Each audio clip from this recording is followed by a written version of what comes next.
সুধী দর্শকবৃন্দ, আশা করি প্রত্যেকেই ভালো রয়েছো। আজকে আমি তোমাদের ক্লাস 11-এর ভোকেশনালের কেমিস্ট্রি বিষয়ের কিভাবে আমরা শতকরা সংযুক্তি নির্ণয় করব বা how to determine percentage composition of A compound সেই ব্যাপারেই জানবো। আশা করি ভিডিওটি ভালো লাগবে। সম্পূর্ণ দেখার আবেদন থাকলো। ভিডিও সম্পর্কিত যদি কোনো মতামত থেকে থাকে কমেন্ট সেকশানে জানাতে ভুলবে না। কোনো টপিক ক্লাস 11-এর ফার্স্ট সেমিস্টারে বুঝতে অসুবিধা হলে সেটাও কমেন্ট সেকশানে কমেন্ট করতে ভুলবে না। পূর্বের ভিডিওগুলো যদি না দেখে থাকো তোমাদের ডেসক্রিপশান বক্সের লিঙ্কে বা ফার্স্ট কমেন্টে দেওয়া থাকবে, সেখান থেকে দেখে নেবে। তাহলে সময় নষ্ট না করে চলে যাওয়া যাক মূল ভিডিওতে।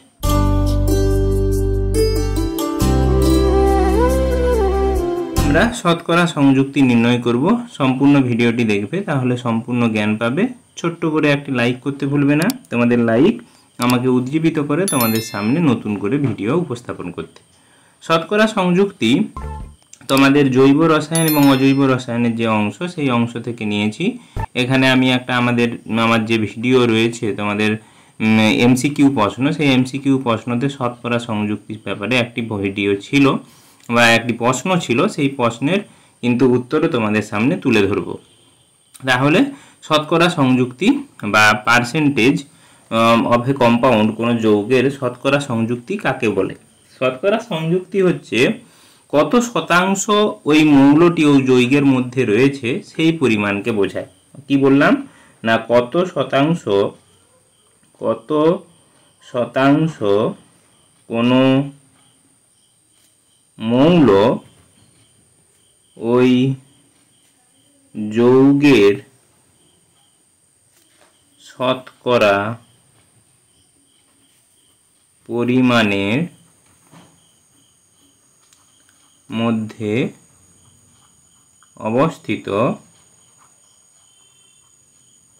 অবস্থিত সেই পরিমাণকে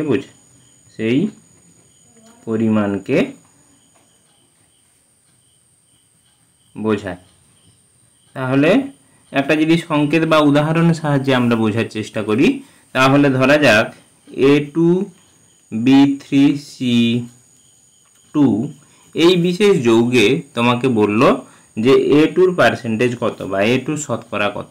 A2-র শতকরা কত না, এদের যদি আমরা গ্রাম পারমাণবিক ওজন যদি আমরা গ্রামে প্রকাশ করি বা গ্রামে যদি জানি, আমি ধরেলাম এর ওজন হচ্ছে 2, বি এর ওজন 2 গ্রাম, বি এর ওজন বললাম 3 গ্রাম এবং সি এর ওজন বললাম 4 গ্রাম যদি আমি ধরে নিয়ে থাকি, তাহলে এই A2B3C2 মৌলটির তোমার মোট গ্রামাণবিক ওজন কত হবে না, গ্রামাণবিক ওজন আমরা প্রত্যেকেই জানি যে এ রয়েছে 2টি পরমাণু, তাহলে এর ওজন হবে এবং 2 গ্রাম করে এর প্রত্যেকটা পরমাণুর ওজন, তাহলে 2 × 2 প্লাস বি রয়েছে 3টি পরমাণু এবং বি এর প্রত্যেকটার ওজন 3 করে, সি রয়েছে 2টো এবং সি এর প্রত্যেকটার ওজন কিন্তু আমার 4 গ্রাম করে। তাহলে একে যদি গ্রামে প্রকাশ করি, এর গ্রামাণবিক ওজন হবে, গ্রামাণবিক ওজন কত হবে না, গ্রামাণবিক ওজন হচ্ছে তাহলে 4 যুক্ত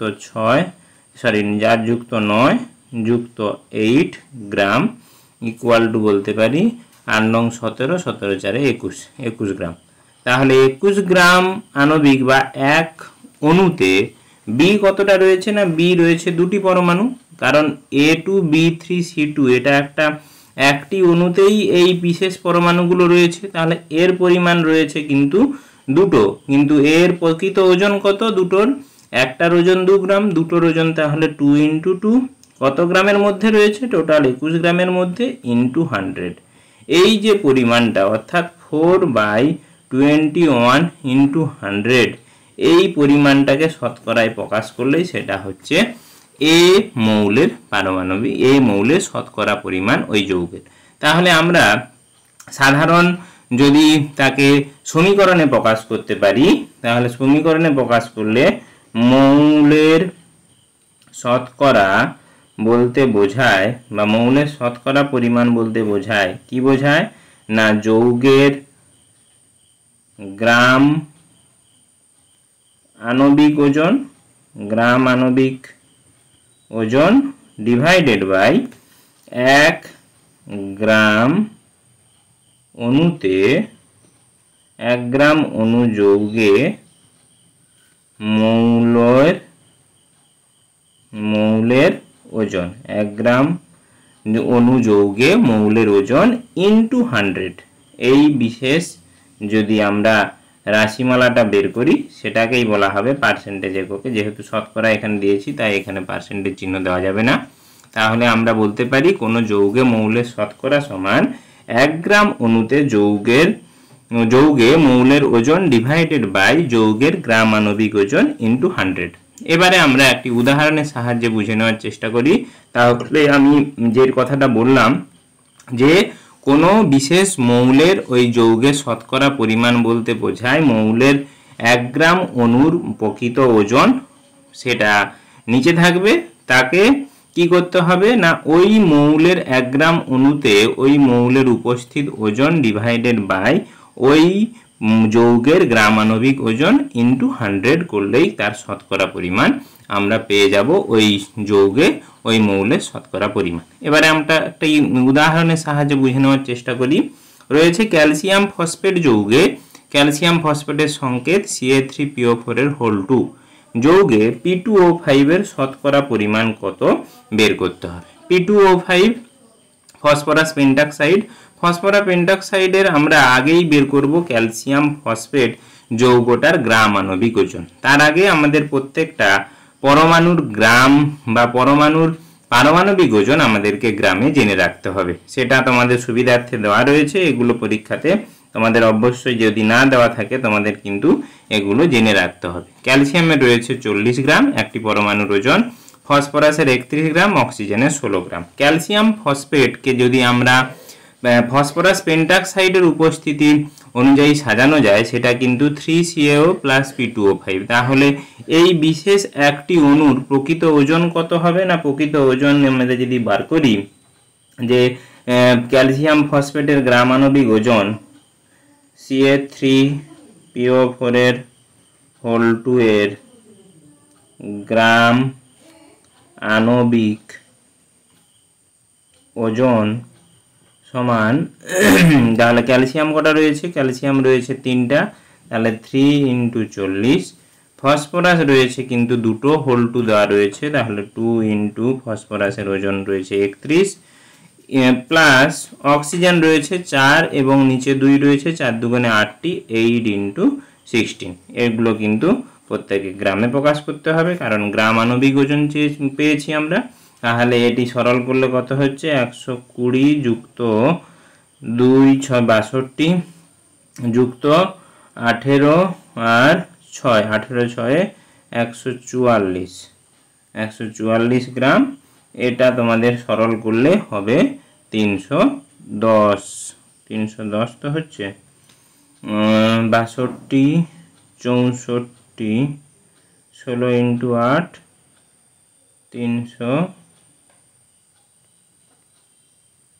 310 গ্রাম। 310 গ্রাম তোমাদের ওজন 18 6 848 এর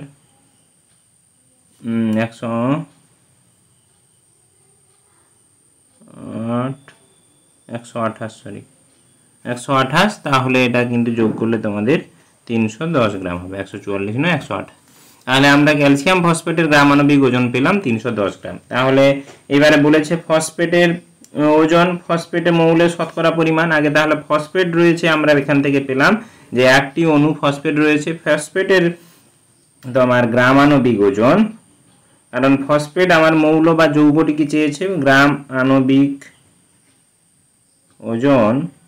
ফসফেটের কত না ফসফেটের ক্ষেত্রে তাহলে ফসফরাস রয়েছে দুটো, 2 × 31 প্লাস 5 × 16 গ্রাম। এটা প্রকাশ করলে তাহলে এর কত হবে ফসফেটের ওজন? ফসফেটের ওজন হবে 142 গ্রাম।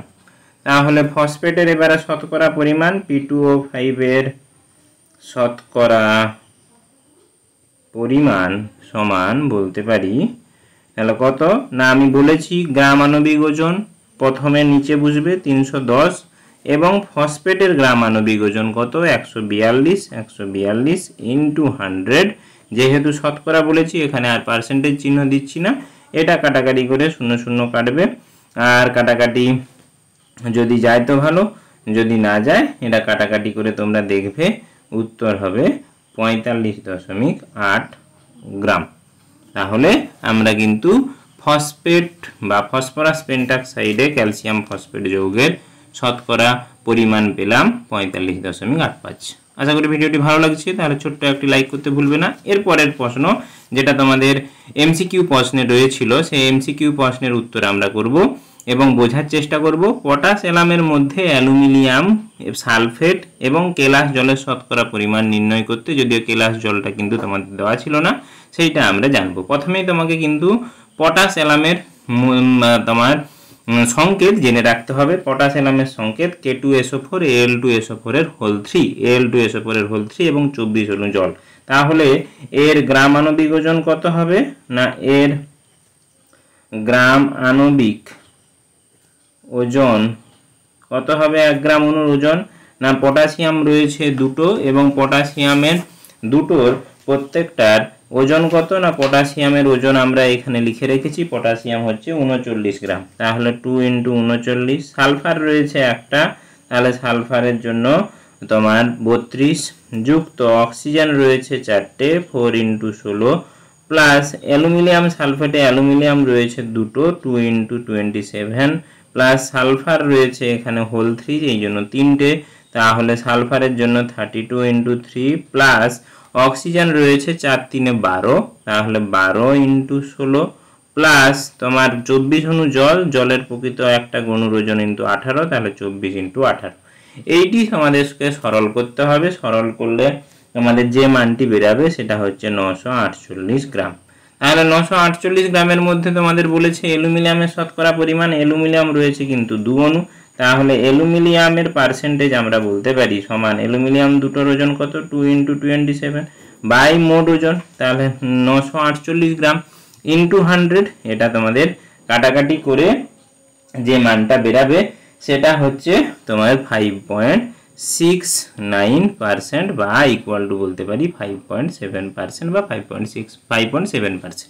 এইবারে তোমাদেরকে সালফেটের শতকরা পরিমাণ, সালফেটের শতকরা পরিমাণ, তাহলে সালফেটের ওজন, সালফেটে রয়েছে 3টে অণু, তাহলে 3টের জন্য 3 × বলতে পারি সালফার রয়েছে সালফারের 32 প্লাস সালফারের ওই যে বলেছিলাম 4 × 3 = 12, তাহলে 12 × অক্সিজেন রয়েছে পরমাণু 16টা, তাহলে এটা ডিভাইডেড বাই 948 × 100। এটা করলে তোমাদের সালফারের শতকরা পরিমাণ, যেহেতু এখানে পার্সেন্টেজ দেওয়া ছিল এখানে পার্সেন্টেজ চিহ্ন দেওয়ার প্রয়োজন নেই, তাহলে সালফারের শতকরা পরিমাণ, সালফেটের শতকরা পরিমাণ হবে তোমাদের কাটাকাটি করলে সেটা হচ্ছে 40.5 এর মতো, 40.5। এবারে বলেছে কেলাস জল, তাহলে কেলাস জলের শতকরা পরিমাণ, কেলাস জল বলতে 24 অণু জল রয়েছে, কেলাস জলের শতকরা পরিমাণ তাহলে কত, শতকরা কথাটি লিখেছি এই জন্য আমরা কিন্তু শেষে পার্সেন্টেজ চিহ্ন দিব না, বা এখানে পার্সেন্টেজ চিহ্ন দেওয়া রয়েছে এই জন্য শেষে কিন্তু পার্সেন্টেজ চিহ্ন দেব না।